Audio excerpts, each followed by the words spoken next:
Hi everybody, I'm Jack and this is Raw Tropical Living. Thanks for joining me today.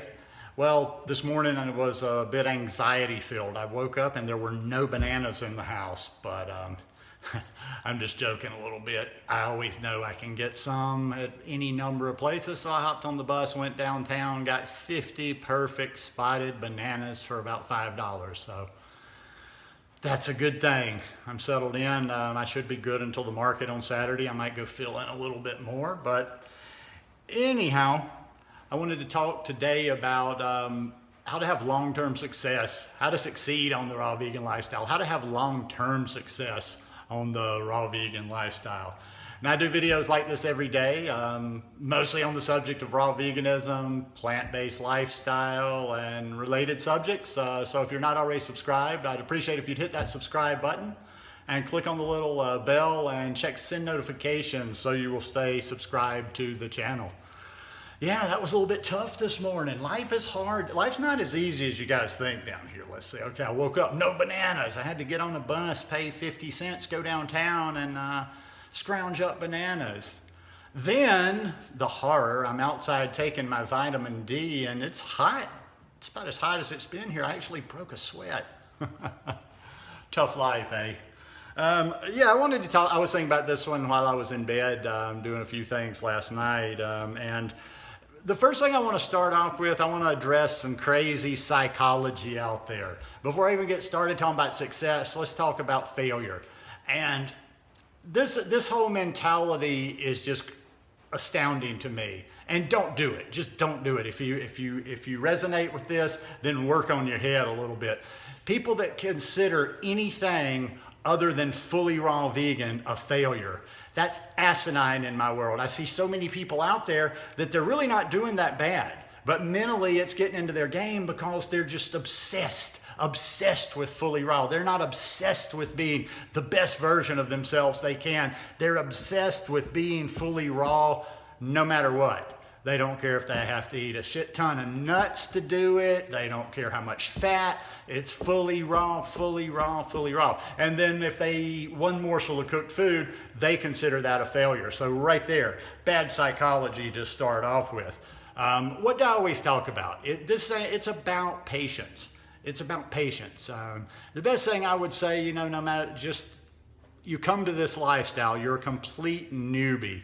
Throw your scale away, throw all your expectations away, throw any preconceived ideas that you might have away. Just buckle up and enjoy the ride. You learn as you go. You get a little bit better as you go, but stop trying to do this competitive raw vegan. It's like so many people are focusing on the wrong things. This isn't that hard a lifestyle. I think that people make it that hard of a lifestyle because number one, you're trying to go too fast because you're in a group or you're around these people and you see all their mostly bullshit and exaggerated stories about how they went overnight or how they're doing this and that. And there's always stories behind the scene. Believe me, I talked with a couple of people. A lot of your mileage may vary with a lot of these little stories that you read and that you see and read and interact with in your various little groups. I've found a lot of them to be BS behind the scenes. So forget about the results. Come into this lifestyle, enjoy it, learn how to eat fruit, forget about the results. Just look at it like you're just settling in for a long ride because that's what this is. It's a marathon, not a sprint. That cliche, I have to just use it over and over and over, but it's true. It's a marathon and not a sprint, which means, like I'm always talking about, and I've been listening to a lot of podcasts of people that kind of resonate with me, and they reinforce a lot of the things I have in my head already. And everything in life always is about the process, honing our process. And working on our process and enjoying our process. That's a big thing too. So many people come to a healthier lifestyle. You should be embracing and enjoying each step. Don't be so goal oriented. Don't be so worrying about getting to the point B. Enjoy that ride along the way. Get used to your body. Find out, get in tune with your body. Understand what's going on in the early stages. Don't be, like I say, don't be so focused on getting to there as you are on understanding the process as getting from point A to point B. That's it. I say the same things over and over and over. Sometimes I almost hesitate because I'm like, well, didn't you just say that? Yeah, but you have to just kind of keep telling people this stuff. It took you a while to get to where you are. It took you a while to get overweight. It took you a while to get obese, morbidly obese, wherever you are. It took you a while probably to work up to whatever health problem you might have. And you're not going to solve that. You're not going to fix it. It's not going to go away overnight. That is just like people are sabotaging themselves by having such high expectations and then getting disappointed by these expectations and then going off the rails. And a lot of that, like, it goes back to that transition. I always talk about the transition and being patient. And I really think ego gets a lot in the way here. Too many people, like I say, are focusing on the wrong thing. They want to be part of a group, or they see what somebody else is doing and they want to get there as quickly. Always a bad thing. Always kind of a waste of time when we compare ourselves to others. And the ego. That's what it is a lot of times. The ego will not let people do the proper process. Maybe they've made a declaration, I'm going to be fully raw, I'm never going to eat cooked food. Or, they set up these high expectations and, there's nowhere to go but almost to fall off from those. But once they've drawn their line in the sand, they've said, hey, I'm going to do that. It's almost like the ego won't let them take a couple of steps back and say, hey, I might have been wrong there. Maybe I need to evaluate. There is nothing wrong with being wrong. There is nothing wrong with being wrong in life. So many adults out there will do anything to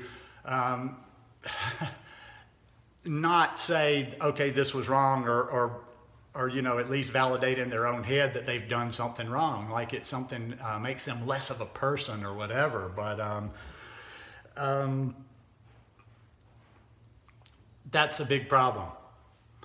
Going too fast on the transition, doing things you're not ready for. It's a simple, listen, beating your head against the wall is not going to make something better. I see people that like, they try to go too fast. They want to do the fast version of transition. They want to go immediately to here and there.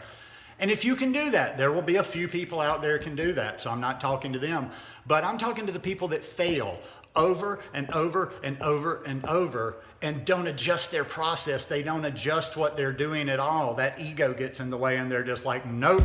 And it goes back to raw is law. The only success here is fully raw vegan, never eating a cooked piece of food. And that's where the sabotage comes in.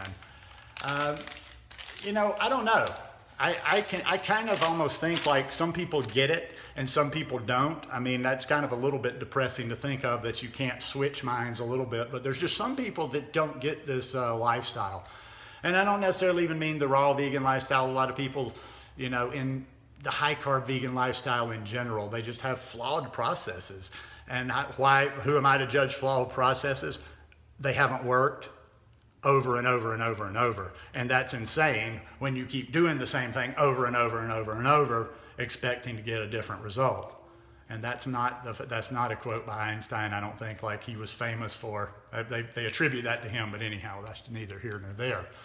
But yeah, this lifestyle is very, very easy. I joked a while back and said, I think when I first came to this property, and said that if I were to kidnap somebody and sequester them to this property and they couldn't get away, and all they were able to eat was whatever I gave to them, they'd be shit. They could be eating the saddest version of sad, and I'd get them to fully raw vegan in 3 months. Why? Because they're eating plenty of food. A lot of this stuff's an illusion. Oh, well, but I'm not eating my same old food. Yeah, but you're getting calories.